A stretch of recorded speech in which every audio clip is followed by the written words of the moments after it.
really need to file a report on somebody. What exactly happened? I broke up with this guy a couple of days ago, and he's telling me that he's going to kill me and that it's going to be remembered for a long time. He said he doesn't care if it takes 20 years to do this. And I do care if it takes 20 years.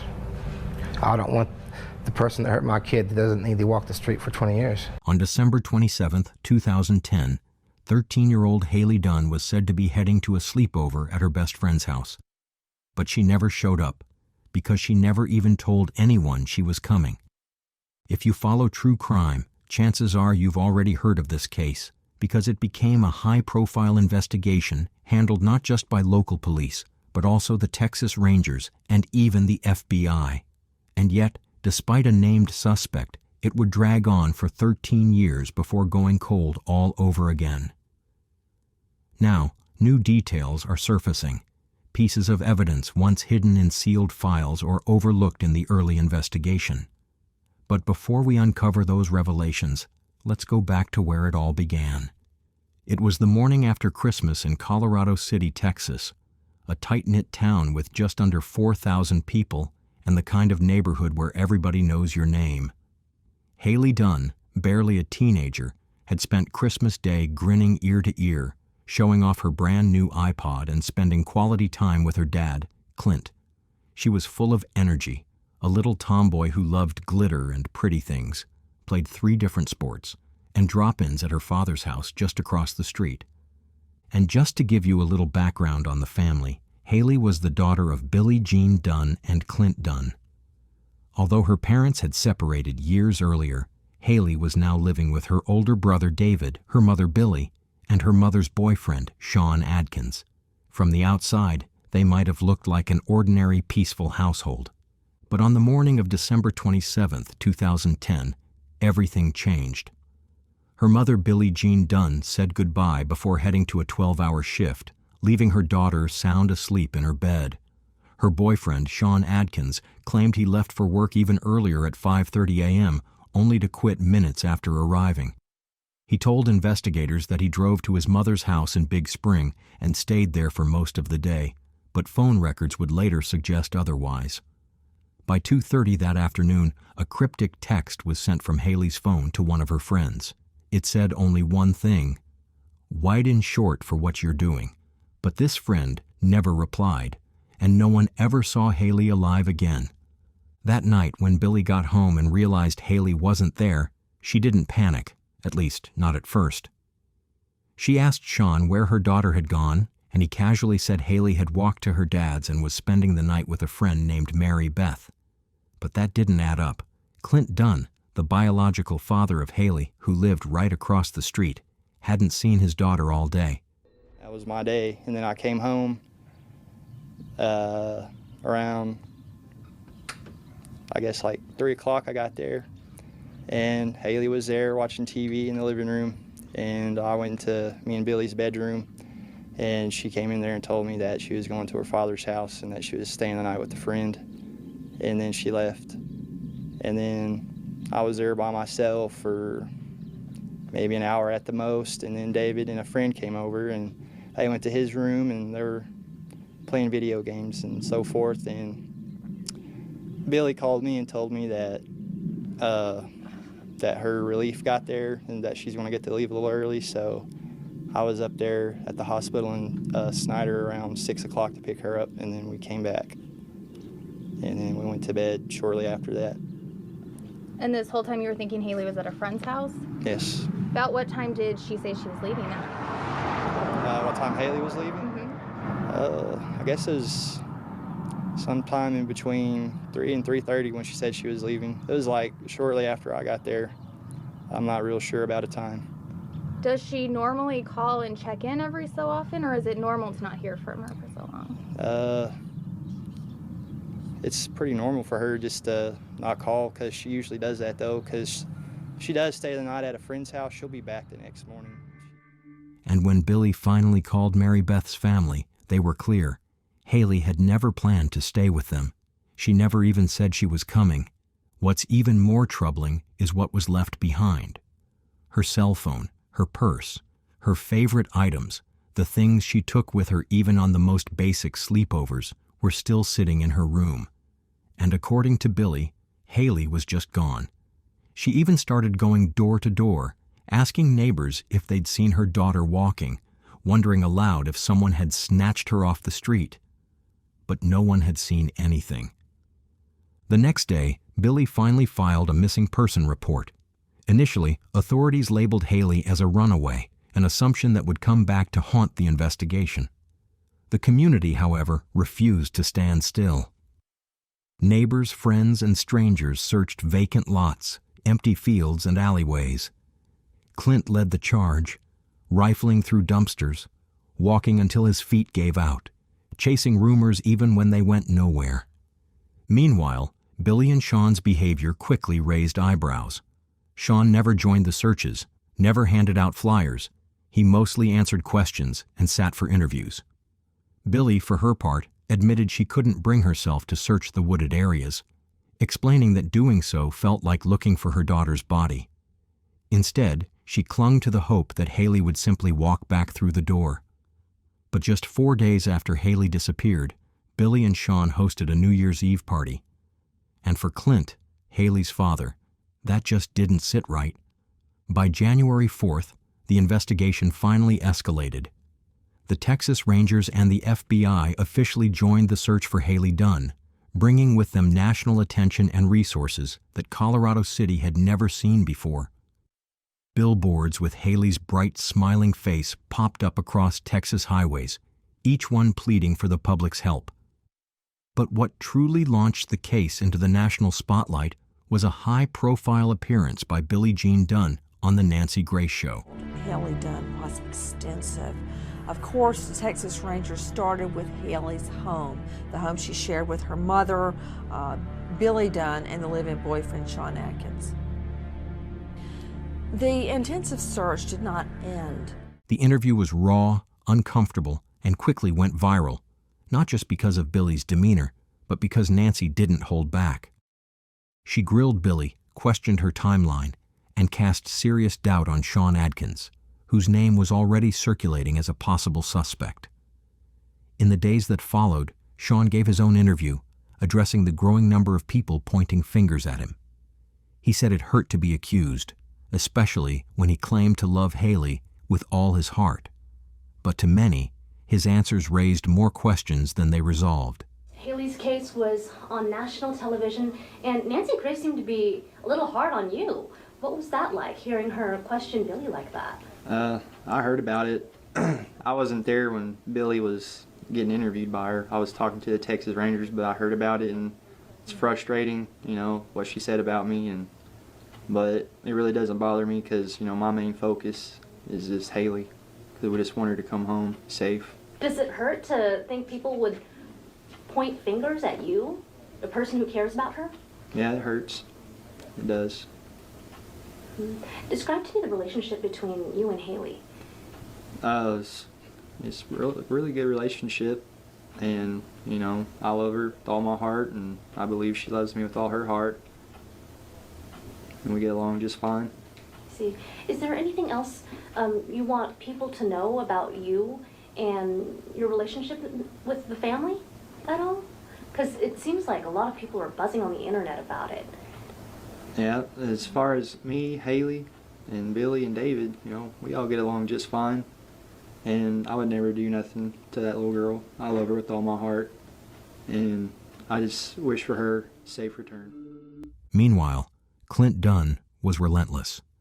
While national attention swirled around talk show drama, Clint was on the ground, searching, calling, begging. He reached out to media outlets, detectives, and even private investigators, urging them not to let his daughter's case go cold. He refused to accept the silence that followed each tip.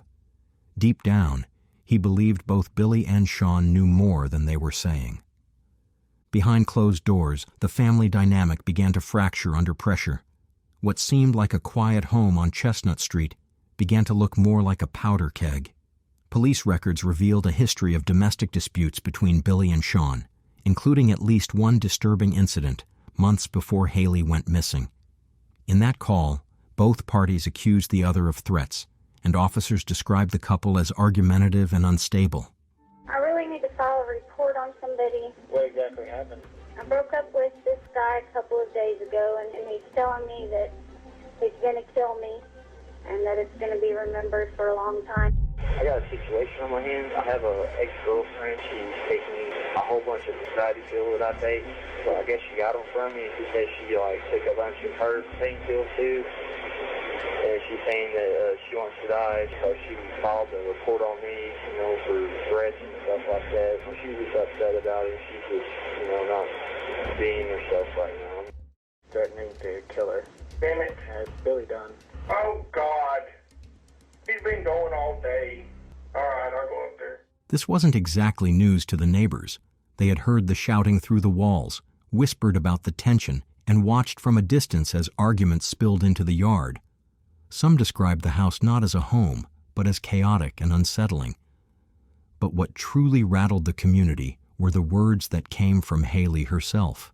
Things that Hailey used to tell me about the man. What kind of things? She didn't like him. She didn't trust him. She was afraid of him. I don't want to be here right now. I'm going to be here with you because I don't feel right with my stepdad. As you've heard, she had confided in friends and family that she didn't feel safe at home, that she didn't trust Sean.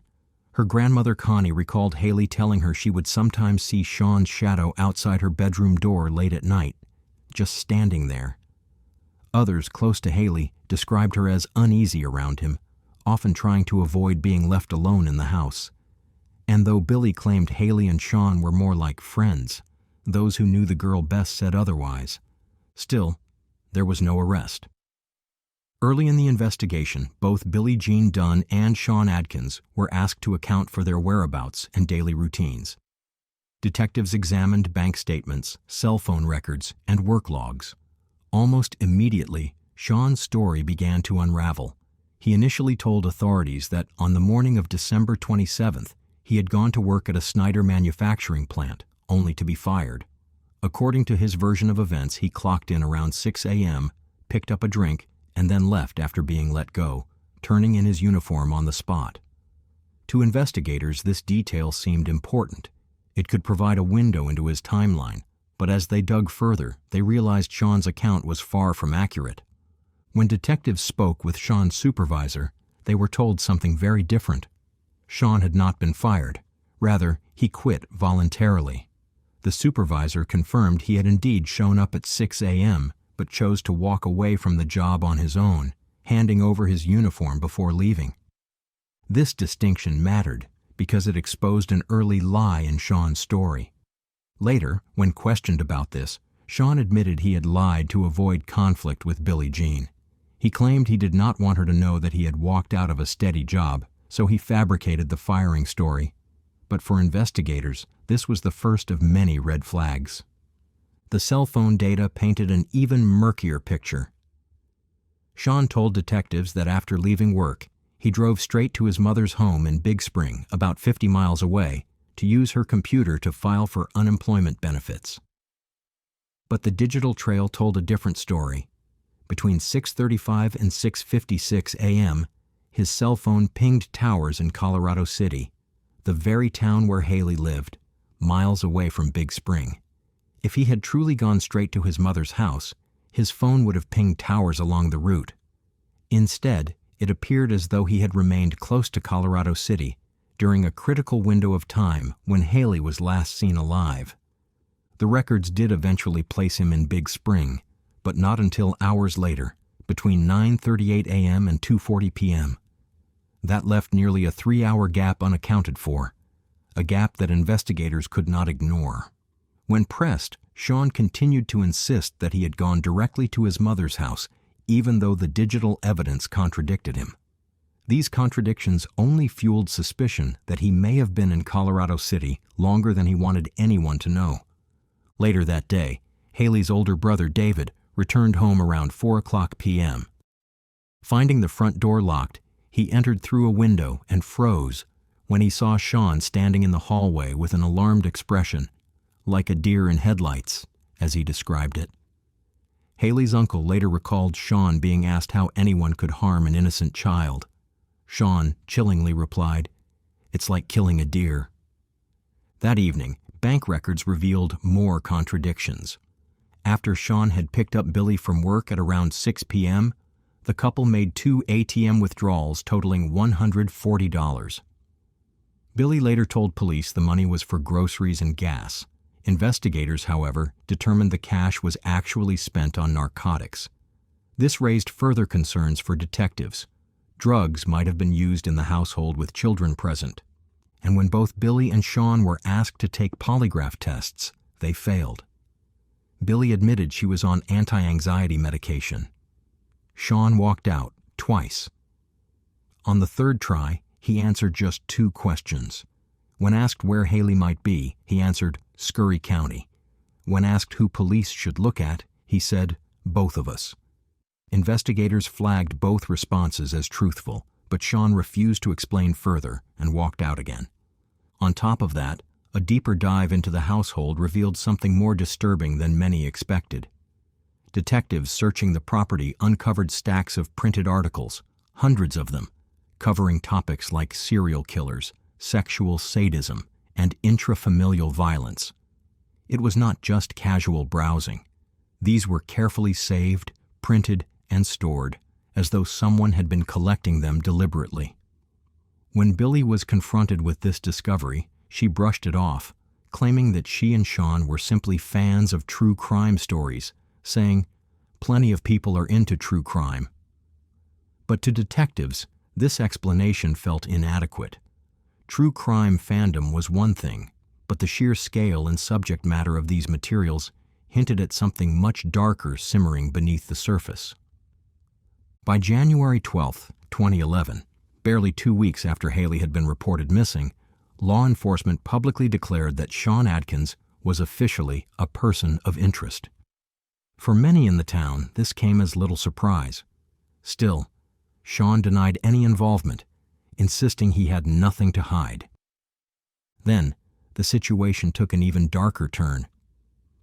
On February 24th, Child Protective Services intervened. Hailey's older brother, David, was removed from the home. This was not a random decision. It was a reflection of the growing concerns investigators had about the environment surrounding the household. For a family already torn apart by the disappearance of one child, having another child taken into protective custody was a sign that authorities saw deep and troubling red flags. CPS rarely steps into a situation without strong cause, and here the cause was rooted in the dangers surrounding both Billy and Sean. What investigators uncovered next would be one of the most damning discoveries in the entire case. During the digital forensic analysis of electronics tied to both households, law enforcement found over 100,000 illegal images of minors, what experts classify as child abuse material, or CSAM. The sheer volume was staggering. This wasn't a matter of 1 or 2 questionable downloads or suspicious files. It was an archive of exploitation spread across multiple devices. Some of the images were located on a memory stick inside Billy's home. Others were recovered from a computer at Sean's mother's house. And among the evidence seized was a laptop that seemed central to the investigation. But what happened next only deepened the mystery. Not long after police confiscated the laptop, Sean's stepfather stormed into police headquarters, demanding that the laptop be returned. In a shocking twist, the laptop was eventually given back to Sean. Even now, many people look back at this moment as a massive investigative misstep. Why was such a critical piece of potential evidence returned to a prime suspect? This question haunts both the Dunn family and those who followed the case closely. No arrests were made at that time in connection with the illegal images. Instead, the evidence was presented before a grand jury. Prosecutors later explained that with multiple people having access to the devices, Billy, Sean, his family members, it was impossible to tie the images to one single individual with the level of certainty needed for charges. But for many in Colorado City, this explanation felt hollow. Meanwhile, Billy's own actions only seemed to deepen suspicion. Billy had repeatedly lied to investigators about Sean's whereabouts, protecting him even when inconsistencies piled up. That decision eventually caught up with her. In March, she was arrested, not for Hailey's disappearance, but for lying to law enforcement during a time when every hour mattered. It was a betrayal that left the community stunned. Instead of severing ties with the man most often linked to her daughter's case, Billy doubled down. By June, she received probation and, shockingly, chose to move with Sean to Travis County, continuing their relationship as if nothing had happened. They remained together until 2012. And during all that time, there was still no trace of Hailey. Her family was left clinging to hope, watching the days stretch into months and the months into years. For Clint Dunn, her father, it was an agonizing existence, an endless search without a destination. But in March of 2013, nearly 2.5 years after Hailey disappeared, everything changed. A hiker walking near Lake J.B. Thomas in Scurry County stumbled across something unsettling. Hidden in the brush, scattered and weathered by time, were human remains. The location was haunting in itself, just 20 miles from where Hailey had last been seen. Search teams swarmed the area, and investigators carefully collected what little was left. The body had been exposed to the elements for so long that decomposition was extreme. Identification wouldn't come quickly. For weeks, forensic experts worked to confirm what everyone feared. Then, on April 26, 2013, authorities announced the devastating truth. The remains were indeed those of 13-year-old Hailey Darlene Dunn. 2013, local authorities were notified of human remains located near Lake J.B. Thomas in southwest Scurry County. The remains were sent to the University of North Texas Center for Human Identification for DNA analysis. On April 26, 2013, the Scurry County District Attorney's Office received written confirmation that the remains have been positively identified as those of Hailey Dunn.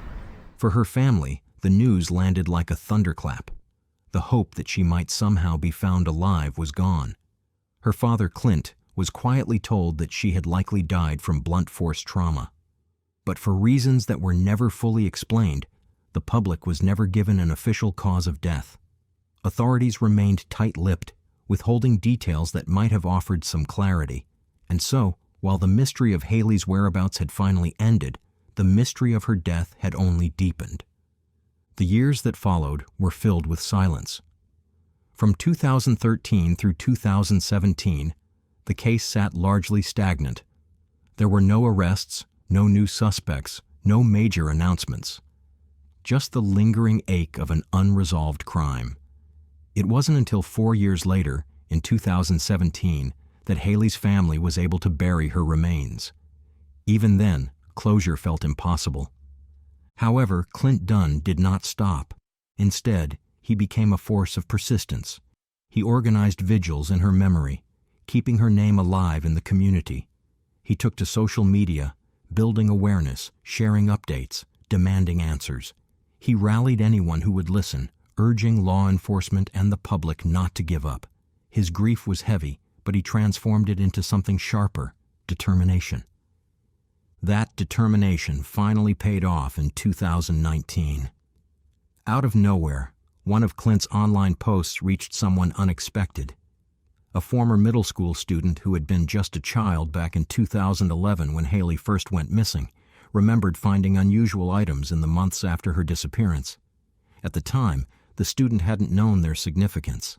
But now, looking back, they realized the items had belonged to Hailey. This revelation stunned investigators and the family alike. The most disturbing detail wasn't just that these items had gone unnoticed, it was where they had been found. According to the witness, the belongings had been located in an area that had already been searched multiple times by law enforcement during the initial investigation. How could something so critical have been missed?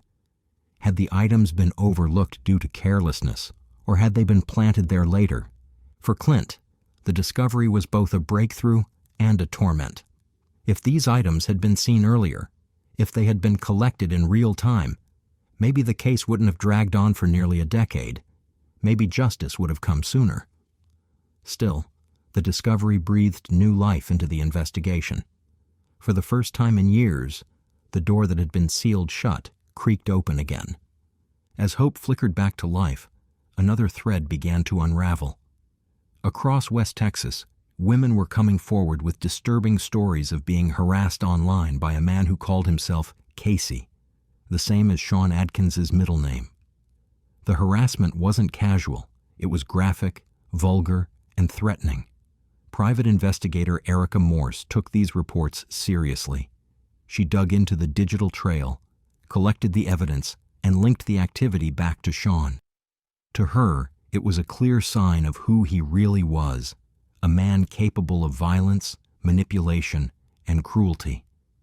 But when she presented her findings to law enforcement, she was met with disbelief. Instead of acting on the evidence, authorities dismissed it outright. Worse, the victims and Erica herself were accused of fabricating the claims. It was a crushing blow, another instance where the system seemed to stall, even when red flags were waving in plain sight. By 2021, momentum was finally building. The whispers about Sean Adkins, the inconsistencies in his alibi, the disturbing online behavior under the name Casey, it was all coming to a head. That spring, behind the scenes, meetings were happening. Investigators from the Texas Rangers and prosecutors from the Mitchell County District Attorney's Office began re-examining the case in earnest. Private investigator Erica Morse, who had been working side by side with Clint since Hailey's body was discovered, met with officials and laid out the evidence she had painstakingly gathered. The stories from the women who had been harassed online by Casey. The contradictions in Sean's timeline, the suspicious discoveries that seemed impossible to explain. This time, the message from law enforcement was clear. They were done waiting. An arrest was imminent. And in June of 2021, the breakthrough finally came. On the 14th of that month, in the small city of Big Spring, Texas, Sean Adkins was arrested and charged with the murder of 13-year-old Hailey Dunn. The news spread like wildfire across Texas and beyond. For years, his name had been the only one tied publicly to the case. Now, after nearly a decade, he was finally in handcuffs. The images were powerful. Sean led away in chains, flanked by officers, his face hardened but expressionless. He was booked into the Mitchell County Jail, his bond set at $2 million. For Clint Dunn, it was a bittersweet moment. On one hand, the man he had long believed responsible for his daughter's death was finally behind bars. On the other, Clint knew all too well that an arrest did not mean justice. Not yet. The community of Colorado City erupted with cautious relief. After so many vigils, so many years of silence, there was finally progress. But immediately, questions began to swirl. What had changed? What piece of evidence had convinced prosecutors, after all this time, to finally act? The answer, at least to the public, remained hidden. Under Texas law, because the case involved a child victim, the affidavit supporting Sean's arrest was sealed. Reporters and the public only saw a single page, a warrant stating that Sean Adkins was being arrested for murder. No details, no timeline, no clear forensic evidence tying him to the crime. Nothing that explained why, after 10 years, prosecutors felt confident enough to move. Inside the courtroom, Sean said little. He did not enter a plea. He waived his arraignment, leaving the legal process to crawl forward through motions and hearings. Outside those walls, Clint Dunn called it a breakthrough. "There are no words to define how I feel," he said. "We will let the child speak the truth." His voice, once ignored, now carried the weight of vindication. He thanked the community, the investigators who had stayed with him, and every volunteer who had searched for Hailey when hope seemed lost. But even as Clint celebrated, a shadow loomed. Prosecutors quietly admitted they were still missing key forensic evidence directly connecting Sean to the crime. They had circumstantial evidence, suspicious behavior, and contradictions in his story, but the direct link, the kind of evidence that could convince a jury beyond a reasonable doubt, was not yet there. 2 years later, in June of 2023, that shadow fell fully over the case. The state filed a motion to dismiss the charges against Sean Adkins without prejudice, meaning they could be refiled in the future if stronger evidence was found. District Attorney Ricky Thompson, who had authorized the arrest, requested more time for investigators to build a solid case. And just like that, after spending 2 years in custody, Sean Adkins walked free. For Clint Dunn, it was another gut punch, a reminder that even after an arrest, even after national headlines, justice was not guaranteed. Still, he refused to back down. If anything, the setback made him louder, more determined. He took his fight public once again, this time openly accusing both Sean and Billie Jean Dunn of being involved in Hailey's death. "They're both involved," he said in interviews. "That's not even up for discussion anymore." Billie, for her part, distanced herself from Sean by then. Their relationship had collapsed back in 2012, weighed down by suspicion, failed polygraph tests, and the disturbing evidence investigators had found in their home. Evidence like serial killer literature and child pornography stored on computers. None of it had ever led to criminal charges, but the discoveries cast a long, chilling shadow over their lives. Billie claimed she wasn't surprised when Sean was arrested, and she even thanked God that someone was finally being held accountable. But she was never officially named a suspect, and investigators kept their focus squarely on Sean. By early 2025, the Texas Rangers Cold Case Unit formally took over Hailey's case. With new technology, fresh resources, and a willingness to review everything from the ground up, the hope was that modern eyes might see what had been missed years before. A Crime Stoppers reward was renewed, offering $3,000 for information leading to a conviction. For the people of Colorado City, this brought a mixture of hope and dread. They had been here before. Arrests, headlines, promises of progress. And they had watched those moments fade into silence. Hailey Dunn's case shows how years of searching can still leave painful gaps, conflicting stories, missing pieces, unresolved grief. That same uncertainty spans continents. Now we turn to the Mike Mansholt case, which has haunted his family and all who followed it for years. This is Mike Mansholt, a 17-year-old from Germany who went missing under some seriously bizarre circumstances. At the time, Mike was a healthy teen, weighing somewhere between 145 and 170 pounds. But when his body was found, it weighed a shocking 35 pounds, and that wasn't the only strange thing. Nearly all of Mike's internal organs were missing, including his heart, brain, lungs, liver, pancreas, stomach, bladder, and small intestine.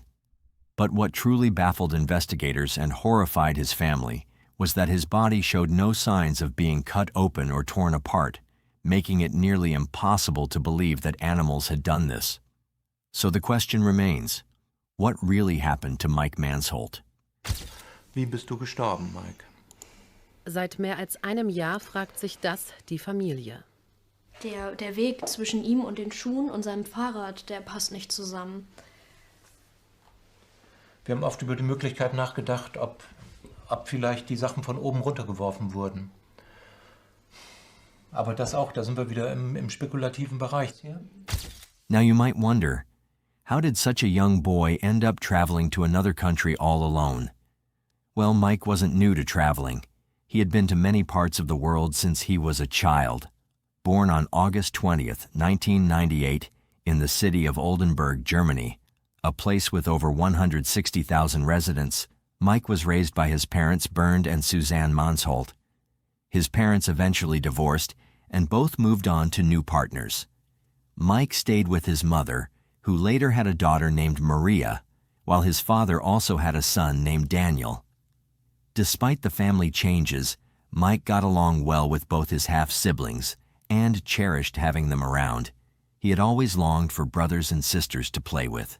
From a young age, Mike had a heart for adventure. He inherited his love for traveling from his father, who once took him on a journey across the Atlantic Ocean in a sailboat, a trip that lasted over 700 days.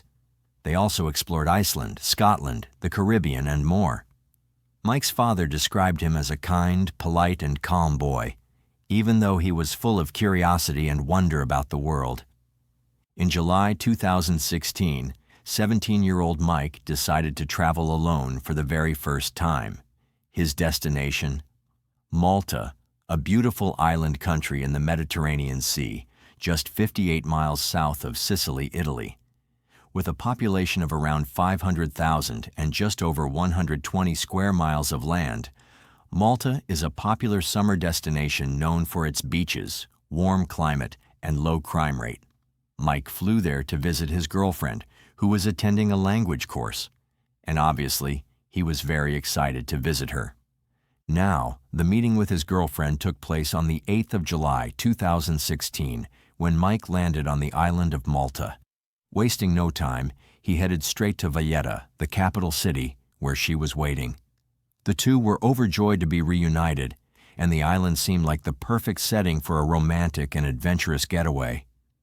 They spent the next few days living in the moment, laughing, exploring, and soaking in the Mediterranean sun. Together, they wandered through colorful streets, relaxed on golden beaches, tasted new foods, and admired Malta's historical charm. It was the kind of trip that felt almost magical, the kind that lives on in your heart long after it ends. But for Mike, the trip wasn't ready to end just yet. As their final day approached and his girlfriend prepared to fly back to Germany, Mike had a change of heart. He realized he had fallen in love, not just with the experience, but with Malta itself. He wanted more time to explore its hidden corners, meet new people, and continue the journey on his own terms. So, he made a choice. He gave his girlfriend a warm goodbye, promising to stay in touch, and then informed his parents that he wanted to remain on the island for a few more days. Back in Germany, Mike's mother, Suzanne, was at home, while his father, Bernd, was on vacation in Croatia with other family members. Neither parent hesitated when Mike told them about his change of plans. They trusted him deeply. As mentioned earlier, Mike wasn't just any teenager. He had been traveling since he was very young, visiting almost every corner of the world. His parents often said that he was unusually mature for his age. Calm, independent, and resourceful, Mike had a quiet confidence that set him apart. He knew how to handle situations that would rattle even some adults, so when he told them he wanted to stay a bit longer, they didn't worry. They believed in him. After his girlfriend flew back to Germany, Mike was ready to experience Malta in his own way, solo, spontaneous, and unfiltered. He checked into a hotel in Sliema, a lively coastal city on the northeastern edge of the island. If you've ever been to Sliema, you'll know it's a hotspot, bustling with tourists, lined with stylish cafes, restaurants, and boutiques, and always humming with activity. It's also the most densely populated city in Malta, which means something's always happening, no matter the time of day. Mike booked a room at the Astra Hotel, a well-known place in the area that was popular among solo travelers. It wasn't too fancy, but it had everything he needed: a clean room, decent Wi-Fi, and a view of the Mediterranean. It was the perfect base for a young adventurer wanting to explore the island at his own pace. On the morning of the 18th of July, things started off pretty normal, or at least they seemed normal. Hotel surveillance footage captured Mike leaving room 105 at exactly 8:39 in the morning. He looked calm, casual, just a guy starting his day. Around 9:10, he was seen again at the hotel reception desk. He asked a few questions, nothing unusual, just small talk with the staff, probably about local attractions or bike rentals. He was polite, smiling, the same laid-back vibe he always carried. After a brief chat, he headed back upstairs. He stayed in his room for almost an hour. Then, at 9:55, he left room 105 again. And that's the last confirmed sighting of Mike. In the hotel's security footage, he was wearing a blue t-shirt with a black backpack slung over one shoulder and his phone in hand. He looked ready for another adventure under the warm Maltese sun. Inside his backpack, he had packed the essentials: his GoPro camera, a portable charger, his ID, a credit card, and some cash, just enough for a day trip. It was a bright, cloudless day, the kind that makes you want to explore every hidden corner of the island. From there, Mike walked to a nearby port where he rented a mountain bike. It was a blue and black Lombardo, sturdy, perfect for off-road trails. Just minutes later, At exactly 10:11 that morning, he sent a voice message to his dad via WhatsApp. His voice sounded upbeat and chill. He talked about the bike rental and how he was planning to cycle around the island. He mentioned the steep hills and how he might need to walk the bike in some parts. Mike even promised to send a photo soon, but that picture never came. And that was the last anyone heard from him. For a couple of days, no one heard from Mike, and at first, no one freaked out. Mike was always the adventurous type. He loved exploring on his own, soaking up new places and living in the moment. It wasn't unusual for him to go quiet for a while. Fast forward to July 22nd. That was the day Mike was supposed to fly back to Germany. His mom, Suzanne, and his sister, Maria, headed to the airport to pick him up. They stood at the arrival gate, scanning every face that walked through, expecting to see Mike rolling in with his backpack and a big smile. But Mike never showed up. At first they figured maybe he had a layover in Frankfurt and had landed there instead. But then Suzanne's anxiety kicked in. She tried calling Mike's phone, but it went straight to voicemail. She kept calling, hoping for a different outcome, but it was the same every time. Nothing. Her gut was telling her something was off. She called the airline for answers, and that's when she got hit with a bombshell. Mike had never boarded the plane. He had missed the flight completely. Now, panic set in. Suzanne rushed to the police, filing a missing person report in the early hours of July 23rd. The authorities immediately took it seriously and put things into high gear, coordinating with the Maltese police. As Suzanne tried to piece things together, another shocker came her way. A German detective working on the case got word from the Maltese authorities. It turns out they'd already been searching for Mike for days. He had actually gone missing long before Suzanne realized something was wrong, on July 18th, the very day he rented that mountain bike. Mike had never returned the bike, which he was supposed to drop off the next day. He also never came back to the Astra Hotel to check out or grab his things. Concerned, the hotel manager reported Mike's disappearance to the Maltese police on July 20th. While the search for Mike was in full swing, his family in Germany had no idea what was happening in Malta. No one from the Maltese authorities had contacted them about Mike's disappearance. Some say it was because they didn't have the family's contact info. Others claim it was just negligence. Either way, Mike's dad, Bernd, was blindsided when he found out. Without wasting any time, he paused his vacation, grabbed Mike's brother Daniel, and hopped on the first flight to Malta. Though panic was setting in, Bernd tried to stay calm, thinking maybe Mike had missed his flight, lost his phone, or something like that. The family held on to hope, convinced Mike would turn up any minute. But what was really eating at Bernd was that Mike's phone was off, and there was no sign of him anywhere. Bernd stayed in constant contact with the authorities and even joined the search. The police combed every inch of Malta, checking ferries and small aircrafts, while flyers with Mike's face were plastered everywhere. On the 24th of July, 2016, Interpol stepped in, and the case went international, with Germany and Malta working together. Then, on the 26th of July, 8 days after Mike vanished, the Maltese police got an anonymous tip. The caller said Mike was last seen near the Dingley Cliffs, 820 feet high and a hotspot for tourists. The guy who rented Mike the mountain bike had even mentioned that Mike had talked about visiting the Rabat catacombs nearby, so it was likely Mike had passed through that area. A full team was sent to the cliffs. Sniffer dogs, paramedics, firefighters, and Bernd and Daniel rushed there too. By the time they arrived, reporters were already asking questions, and emergency crews were on site. The search dogs soon picked up a scent, and after hours of searching, the unthinkable happened. Mike was found, but not alive. His body was discovered at the bottom of the cliffs, hidden under some bushes in a rocky outcrop. The bike he rented was found 98 feet above him, totally wrecked. Mike's body was sent in for an autopsy, and investigators found his sneakers and sunglasses nearby, but Mike was barefoot. His backpack, containing his phone, laptop, GoPro, money, and credit cards, was nowhere to be found.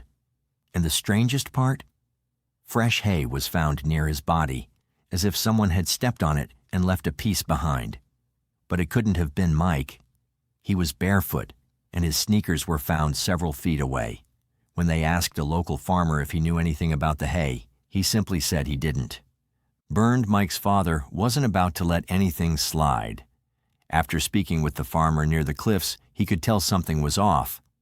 The farmer seemed overly nervous, almost like he was avoiding the questions. When Burned asked if he had seen anything unusual or if he knew where Mike's backpack might be, the farmer kept insisting he didn't know anything.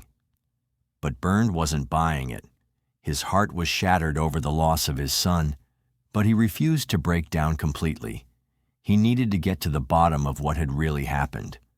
Mike's brother Daniel was hit the hardest. Unlike some half-siblings who struggled to get along, Daniel and Mike were inseparable.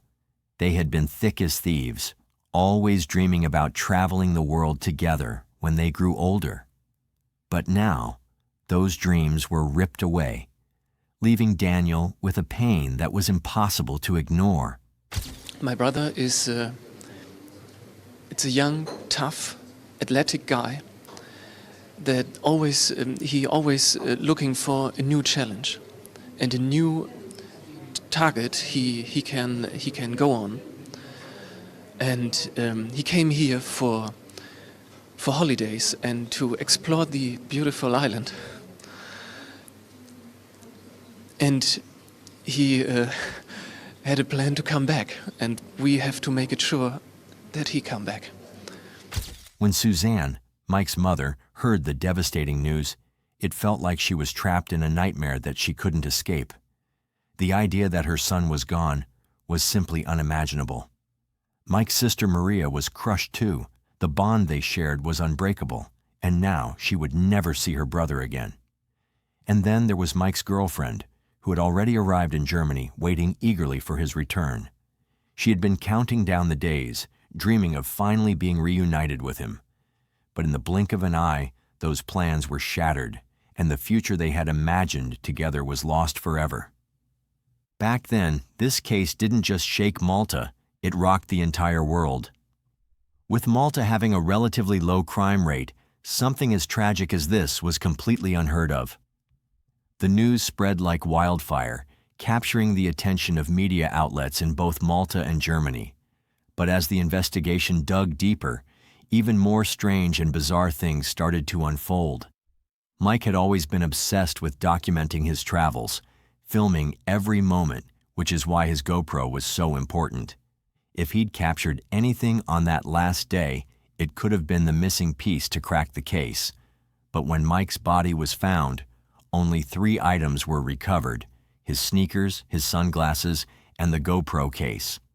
The case was attached to his belt, but no one knew whether it was empty or if the camera was inside.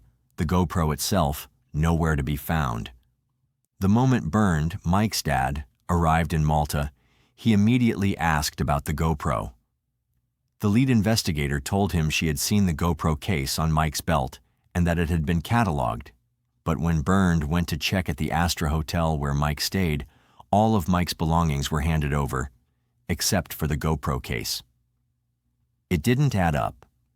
Burned couldn't shake the feeling that Mike had taken the case with him, and the camera, possibly holding crucial footage, could be the key to unraveling everything. But the next day, things got even stranger. All the police officers involved in the investigation suddenly denied ever seeing the camera case. They claimed nothing of the sort had been collected. Burned was stunned. How could they deny it when the lead investigator herself had confirmed it? When he confronted her, she stuck to the same story. There was no case. Something was definitely fishy. Just when it seemed like the case couldn't get any weirder, the police made a statement declaring that Mike's death was an accident.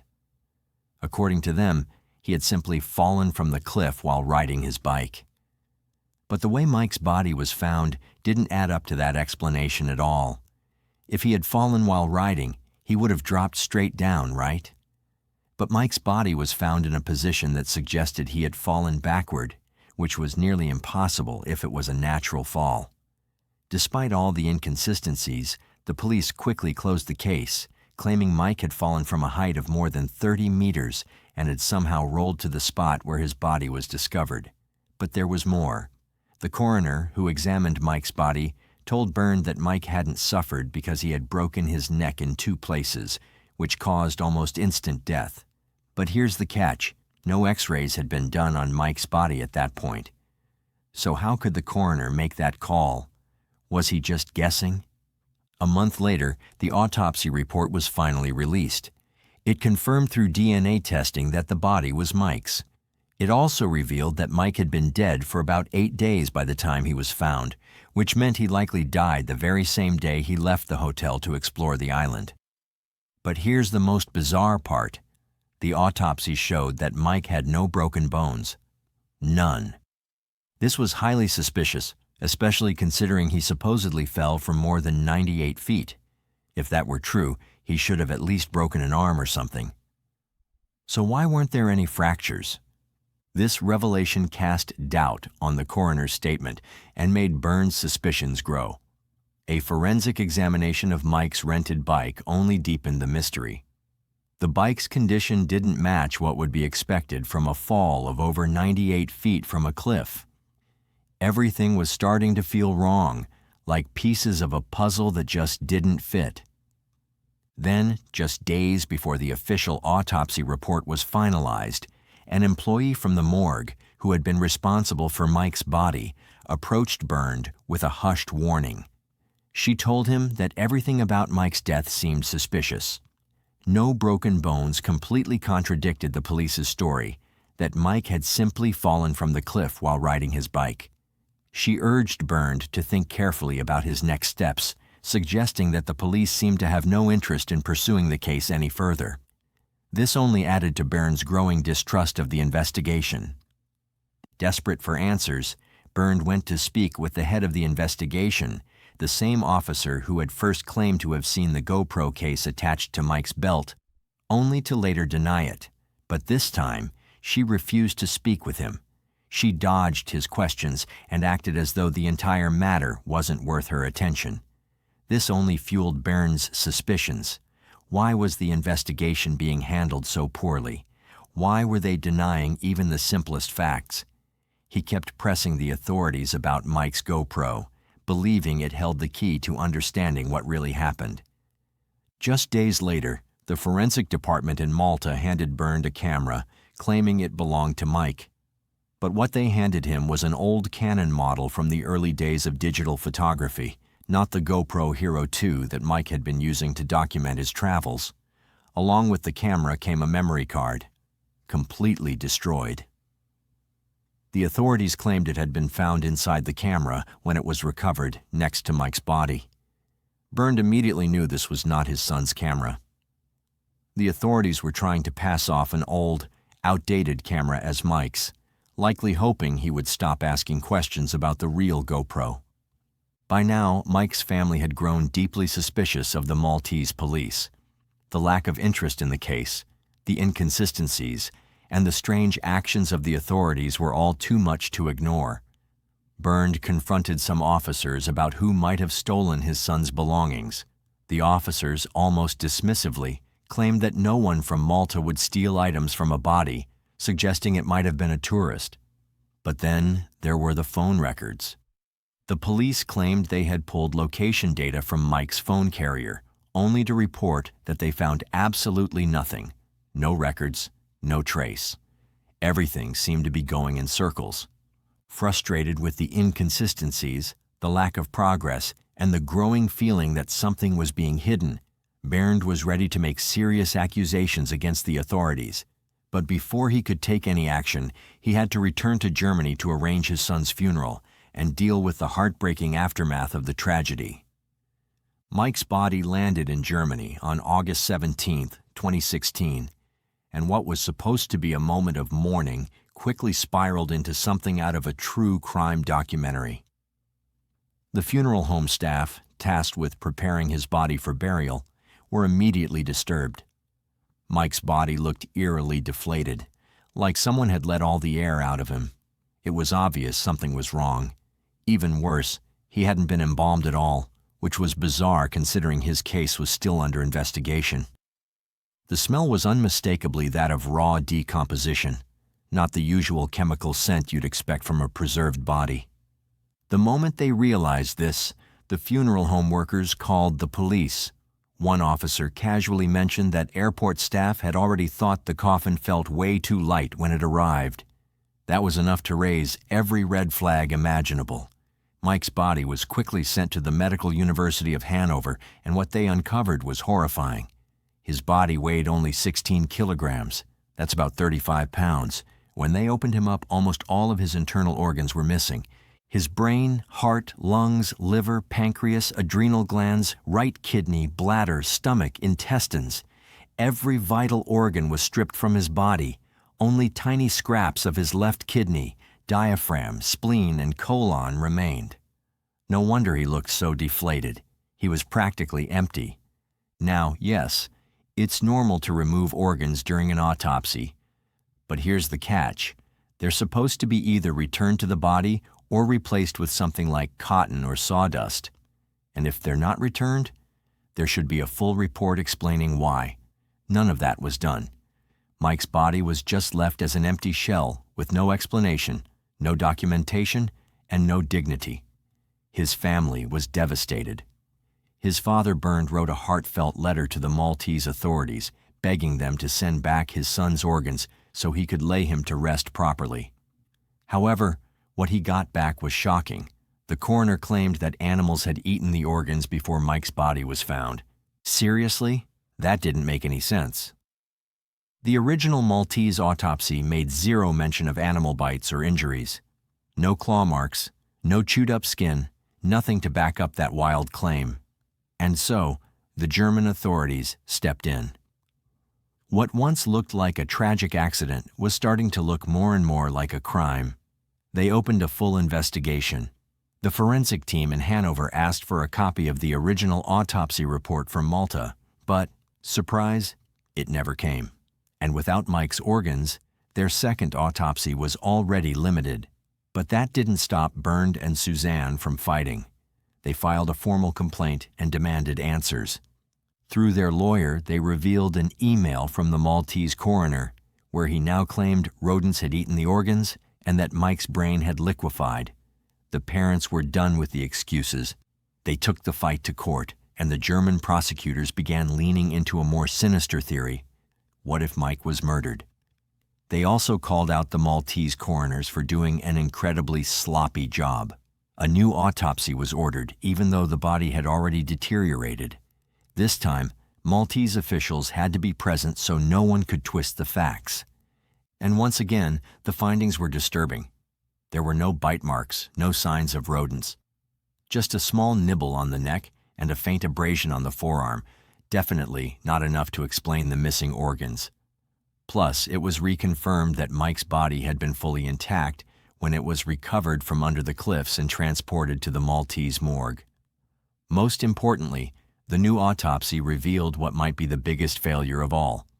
Mike had never been embalmed. Because of that, his body had decomposed too much, destroying any remaining evidence that could have pointed to what really happened. To top it all off, there was absolutely no proof that Mike had died from falling off the cliffs. Nothing matched the story Malta had been pushing. And just like that, a simple case of a missing person found dead had transformed into a full-blown mystery. Despite all of this, the Maltese authorities stood by their version of events, insisting that Mike had tragically fallen off a cliff. The first autopsy, done by Malta's own forensic team, included 3 people, including Dr. Mario, the country's chief forensic doctor. Dr. Mario, who had an impressive reputation, was there when the body was found and performed the autopsy himself. However, when Mike's parents and journalists asked for more details, Dr. Mario was strangely tight-lipped.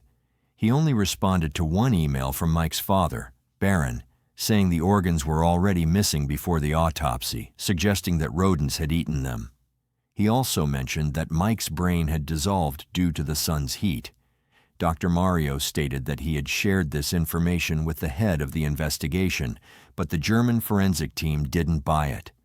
They quickly debunked the idea of rodents having eaten Mike's organs, as there were no bite marks found on his body.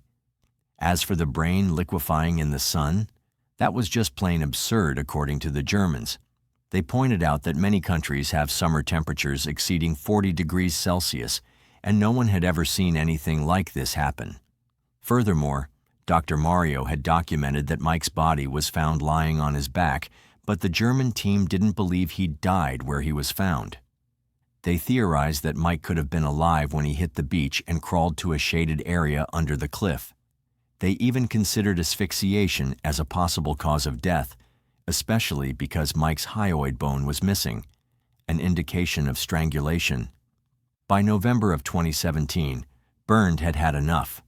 He returned to Malta and tried to speak with the police and detectives involved in his son's case, but they wouldn't cooperate.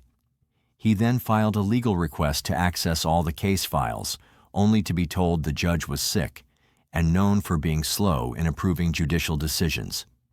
Eventually, Bernd was able to gain access to the documents through a German diplomat in Malta, but when he reviewed the files, several key pieces were missing.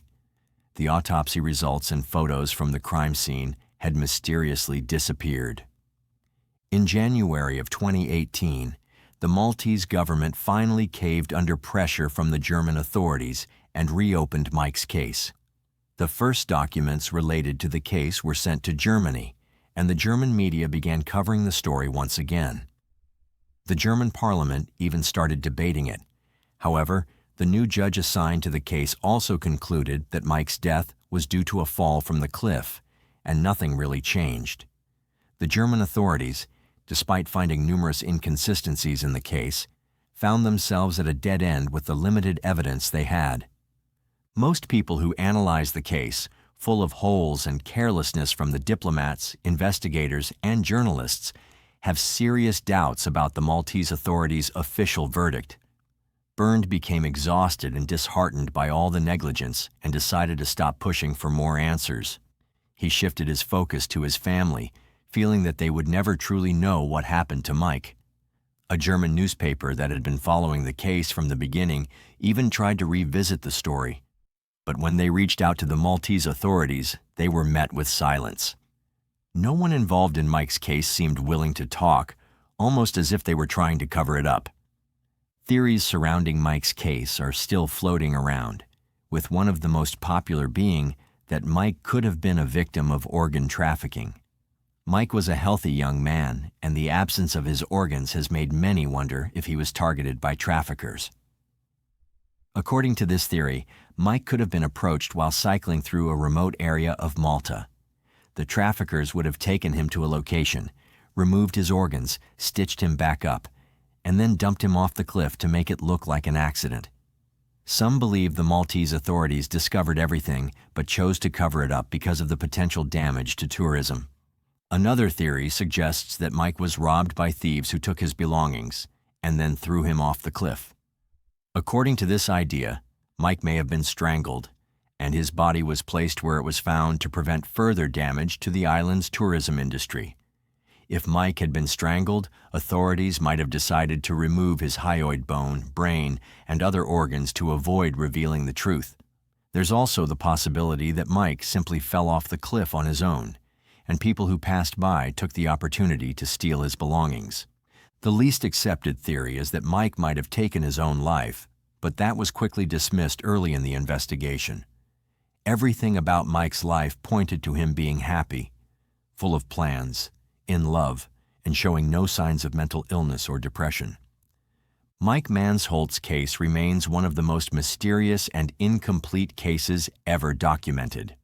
The Maltese authorities still maintain their version of events, that Mike fell off the cliff, and anything beyond that is merely a conspiracy theory. But what do you think happened to Mike? Was it a tragic accident, or was he the victim of something far more sinister? Share your thoughts in the comments below. If you've made it this far, be sure to check out this next video. I think you'll enjoy it. Thank you once again for watching.